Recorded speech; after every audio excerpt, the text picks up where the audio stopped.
Hello students, I am Hen Tap Singh and teaching you English for class 9. It is your book A New Style of General English for class 9. बच्चों, we are going to start this very chapter reordering the sentences. Okay? यहाँ sentence की reordering को हम पढ़ेंगे और समझेंगे कैसे क्या होता है ये. ठीक है भाई? ओके. तो बच्चों जैसे कि यहाँ से स्टार्ट करते हैं फ्रेज एंड क्लॉज. इसमें क्या फ़र्क होता है फ्रेज एंड क्लॉज में? फ्रेज एक ग्रुप ऑफ वर्ड्स होता है बेटा जिसमें कोई फिनिट वर्ब नहीं होती. एक क्लॉज में फिनिट वर्ब होती है. हम आपको एग्जांपल देकर समझाते हैं कैसे. जैसे कि इसी में दिया गया है, देखो. इन द गार्डन, गार्डन में, बगीचे में. एक फ्रेज है, इसमें कोई भी मेन वर्ब या फिनिट वर्ब नहीं है. मेन वर्ब को बेटा फिनिट वर्ब कहते हैं. आप देखते हैं क्लॉज जिसमें एक फिनिट वर्ब होती है. जैसे कि he said that Mohan would help Hari. उसने कहा. सेड यहाँ पे एक मेन वर्ब है, इसलिए ये क्या है, ये हमारा क्लॉज कहा जाएगा इसको. ठीक है. अब देखते हैं काइंड्स ऑफ क्लॉजेस. तो काइंड्स ऑफ क्लॉजेस में क्लॉजेस तीन प्रकार के होते हैं बेसिकली बेटा. Principal clause, coordinate clause and subordinate clause. ठीक है भाई. प्रिंसिपल क्लॉज जैसे कि यहाँ पे हम बता दें आपको, ही said that Harry would help Mohan. तो ही सेड तक का जो सेंटेंस है इसे हम लोग प्रिंसिपल क्लॉज कहेंगे. ठीक है. प्रिंसिपल क्लॉज की एक बड़ी बेसिक सी डिफिनेशन होती है, पहचान होती है कि जो सेंटेंस बिना किसी कंजंक्शन के स्टार्ट हो जाए. 100% ट्रू नहीं होता ये, लेकिन 99% क्वेश्चन आप कवर हो जाते हैं यहाँ से हैं. जो सेंटेंस बिना किसी कंजंक्शन के स्टार्ट हो वही क्या होता है, प्रिंसिपल क्लॉज होता है. ठीक है. अब देखते हैं कोऑर्डिनेट क्लॉज.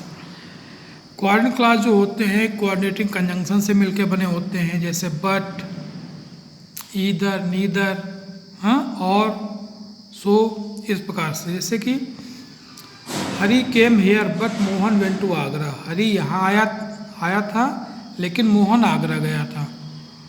तो देखो बट कंजंक्शन से स्टार्ट हो रहा है, इसलिए ये क्या हो जाएगा, ये आपका कोऑर्डिनेटिंग क्लॉज हो जाएगा, कोऑर्डिनेट क्लॉज हो जाएगा. ठीक है भाई. But Mohan went to Agra क्या कोऑर्डिनेट क्लॉज है.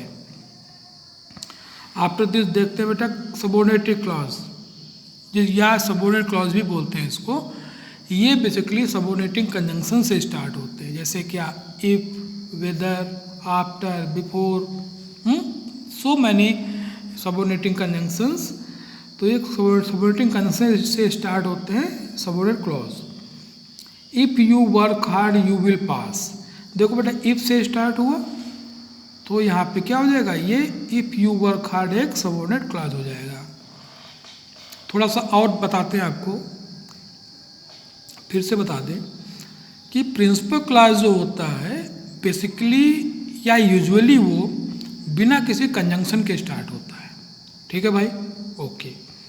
कोऑर्डिनेट क्लॉज जो होता है ये बेसिकली कोऑर्डिनेटिंग कंजंक्शन से स्टार्ट होता है और ये अपना मीनिंग खुद दे सकता है. मीन्स अपने मीनिंग देने के लिए किसी पे डिपेंड नहीं होता.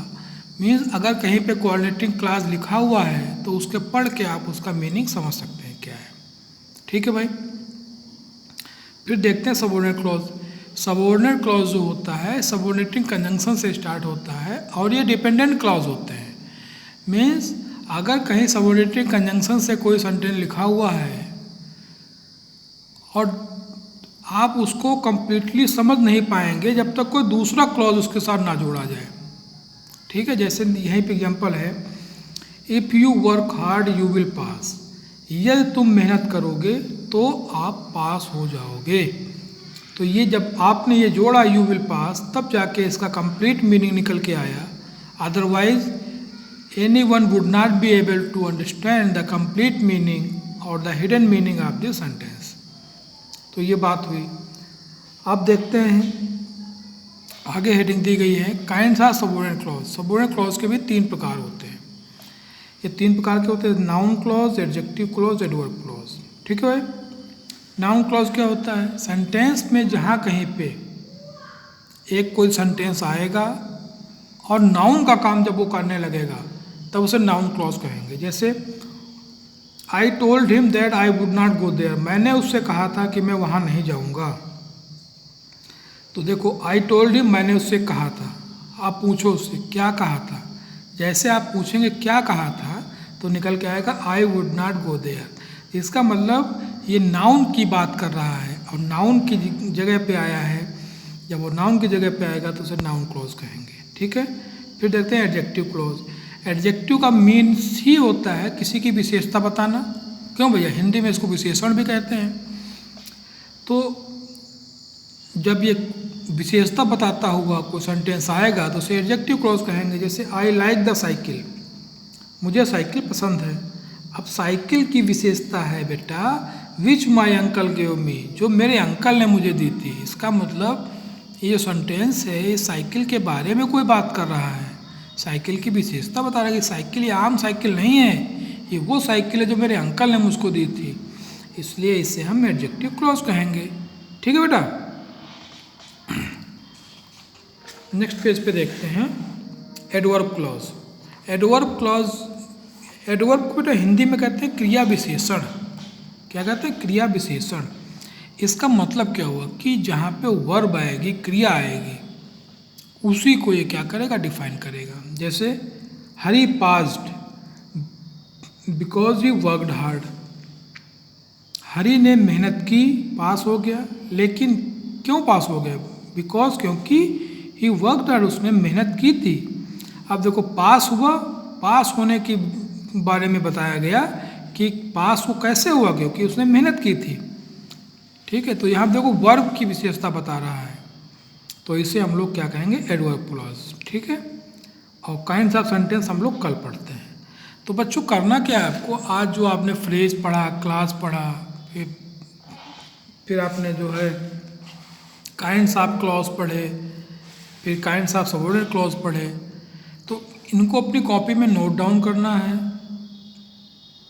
नोट डाउन करने के बाद सबका एक एक एग्जाम्पल लिख लेना है। पार्ट तो लिखेंगे ही, साथ में एग्जाम्पल लिख लेना है एक एक, और सैटरडे को आके हमसे चेक करवाना है। ठीक है, तो तब जाके मालूम होगा कि भैया कोई प्रॉब्लम है या नहीं है। इन केस कोई प्रॉब्लम आज ही आ रही है आपको पढ़ने में, समझने में, तो आप सिंपली मुझे कॉल करिए। मेरा नंबर है 8127202596 और मैं आपकी हेल्प करूँगा, आपके डाउट्स को दूर करूँगा। ओके बेटा, थैंक यू वेरी मच।